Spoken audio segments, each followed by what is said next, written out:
So it when runs the deep. Latinos become free, then that was only for the Africans. Were you ever in captive? Yes. I'm a Rodriguez. I don't know about that. Oh, you were Spaniard. Yeah, kings and queens with that last name. Like, you can't go 4 blocks this way and 4 blocks that way. I can't go next to you. Look at you, him. We all got Rodriguez in our last name. You was the ops. A slave owner gave me my last name. If you think that way. That's funny because I had just seen something the other day where it was like, you know how we talk about kings, queens and stuff.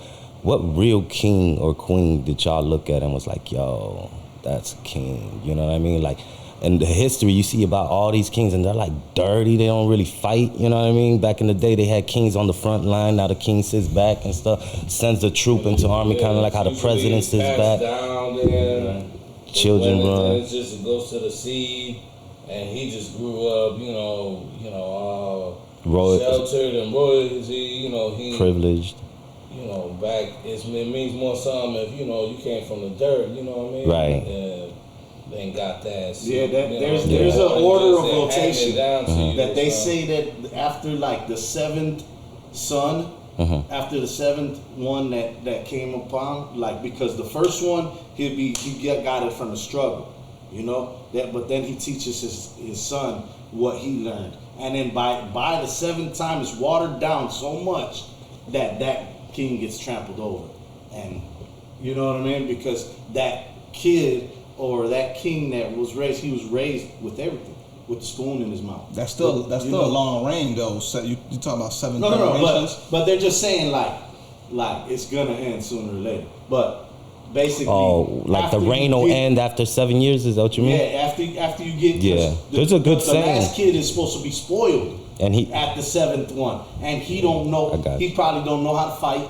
He probably don't know what regular people know outside in the street. You know what I'm saying? Of where the first generation father came and was like, I'm gonna lead all you people to the promised land and tell you guys how to do this because we shouldn't be treated like this. And, you know what I'm saying? Look at sports when it's the dad and the athlete and then the son. It's never Roberto Clemente's son is never gonna be Roberto Clemente. Like, but then you got the Steph Currys and the Lonzo Balls that they're better than their dads. Yeah, to piggyback off of what you said and make it solid, there was a saying that goes, hard times create strong men. Strong men create good times. Good times create weak men.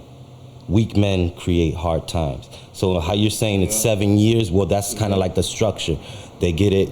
The hardest, I went through it all. Yeah. Now this kid don't have to go so hard, so he don't know the real struggle. Right. Then the other one gets foom sped or everything's toma. And then by the time they reach, it's like, yo, we raised a bunch of weak guys that, everything's getting foom sped to them. He don't know what it is to have, from ground up, He don't know the people no more. Even like you say, like you see some of these rappers and they be like, you know why I don't live in LA? Because I gotta be by the people. Because if I stop being around the people, I'm gonna start to my music's gonna reflect that. It's kind of like me when the pandemic came. I ain't had nothing to say in my raps. I was like, man, I'm not living life the same way. I'm not going outside. I'm inside all the time. You know what I'm saying? So I didn't have too much to say. I was like, man, it's it's mundane. It's the same. I'm in the box. What am I gonna say? You know what I'm saying? Ain't nobody outside. You know what I'm saying? Yeah, I could have went medical and started going political. You don't know. But that's just not my type of rap. I'm a fly on the wall. You know what I mean? I make just a fly on the wall. But it's more when you're living it and when you're doing it and you're enjoying it and you know what I'm saying? Then you're testing the ropes. I go to the club. I'm gonna spit this flow that I just made. Boom! Oh, it didn't work. That one didn't get their attention like that other one that I did, where there's more pauses. I never did that shit. You know what I'm saying? I never did that. Well, that's because I was performing like constantly. And right, you're seeing what goes, like a comedian where he spits in a quiet room and he tests what works, sees what works with him, and then it's like, see those moments where you could be like, what gets the crowd reaction and stuff. See what hits. We in a different generation these days. This era that we in it's kind of like we privileged, right? Like we kind of grew up privileged. I think some of us, right? I think you're right. You know what I'm saying? We privileged, but in the same time, as adults, right? As adults, we're starting to see us change, and we're starting to come to grips that there's a power struggle happening now. You know what I'm saying? And we're in the middle. And we're in the middle of it. Because it's going to be our turn to make those big changes. Correct. Soon, because our age group are going to be and if you starting to get in you're charge. Going to be left behind. You know what I'm saying? And then like right now, you got the pothead era of the 70s. Marijuana. They're really the one that holds the government right now. You know what I'm saying? So next year will be the teenagers of the 80s.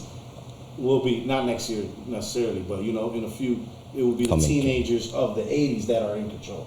Then it'll be our turn, and we'll be taking over. And it's like we're in the middle of that, where we can't say enough now, but we got a lot to say. So our generation might change a lot of stuff once we get that power. But it's just like Kamala Harris. She did a lot when she was on the ground level, but now she got the power. What is she doing? When you get that power, she's just a public. How much power? You're supposed to. All she does is laugh and just get all cheesy. Yeah, the smile is great. She got a great smile. This is a perfect time to raise our voices, though, man. Like that's what I'm saying. Like we're slowly climbing up that ladder where we're gonna be the loudest voices heard. Our age group. And the younger people too. You need that. And the younger people are more and more spoon fed. You're seeing younger kids. They also yell at tech their mother. savvy. They're more tech savvy, so they know how to get stuff to. I mean, you was just savvy, like, I'm just telling him, and if I don't meet him, then I ain't spreading it. They'll spread it through something else. So you need to have them. The youth involved. We stuck. It's kind of like that Tupac mentality, He always reached out to the young too. He always had he was getting older. He seen himself getting older, so he was like, "These are my young thugs. These are my."